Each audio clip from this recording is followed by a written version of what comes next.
Within IntelliJ, the first thing I would like to do is create a file which is docker compose.yaml, and I need to provide the configuration in here. So, and in here, this is the configuration of running on Docker, and in services I have two services in here. The first one is Postgres, and the second one is BCadmin.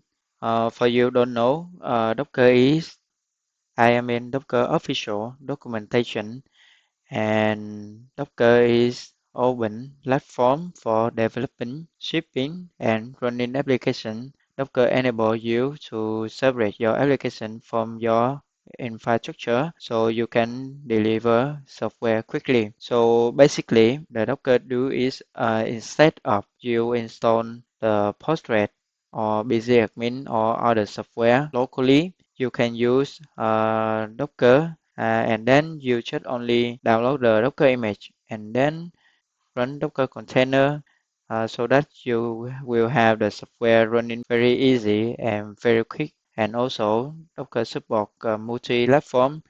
You can run Docker on Windows, Linux or macOS. And in case you want to download Docker, I am in install Docker desktop on Windows page. And in here you can see Docker desktop for Windows. Click on it and then it will automatically install for you. Let's see the short overview of it. If you want to have a course specific on Docker, so just type the comment below on this video. Just for now, go back to the IntelliJ, and basically in the Postgres service in here, I have the container name is Postgres and the image is Postgres and the version of it is 60.2, and I have two environment in here. The first one is user and the second one is password. And also I have the volume to store the data within Docker container, and the box by default of Postgres running on Docker is 5432 for you. In the local machine, you can change this box wherever you want. So you can change it to 3 or 4, everything is fine. But for now, I would like to leave it default. And also I have the network in here, and the restart policy is always. And the second service is BZadmin. The container name, the image is BZadmin 8.4 version, and also I have the environment in here, the volume as well, and the port is 5050. Also, I have the network and the restart policy. And I think this is all. So let's run Postgres on Docker container.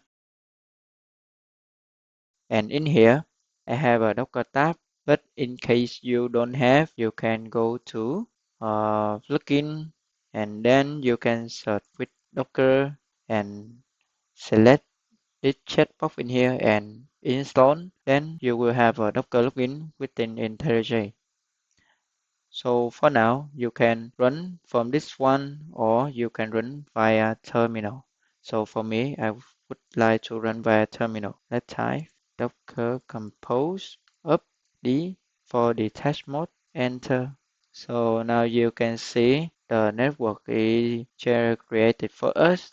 Also the volume and the important is the container BZadmin and the Postgres is started. And the next thing I would like to do is I let type docker compose ps. And so in here I have two docker container is running. Let type docker compose log because I want to see the log from Postgres. And in here you can see is created database, and you can see database system is ready to accept connection. Go back to the browser, then I would like to type localhost 5050. So now as you can see, we have the BZadmin in here, and you can see in the server, we don't have any server. Let's add new server in here, and the name I would like is, and the name is NTLOC server. and the connection in here, I would like to type Postgres. This is because we are running Postgres and basic admin within Docker container, and it has the command thing is network. So you can say this is Postgres.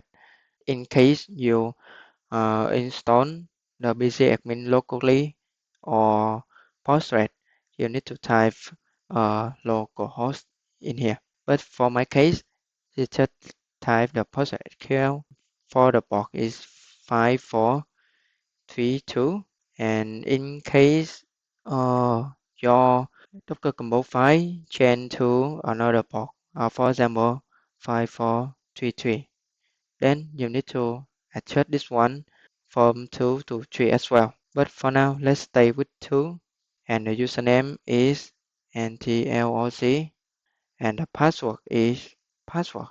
Save. Okay, the master password is password. So you can see in here we have the ntloc server in here.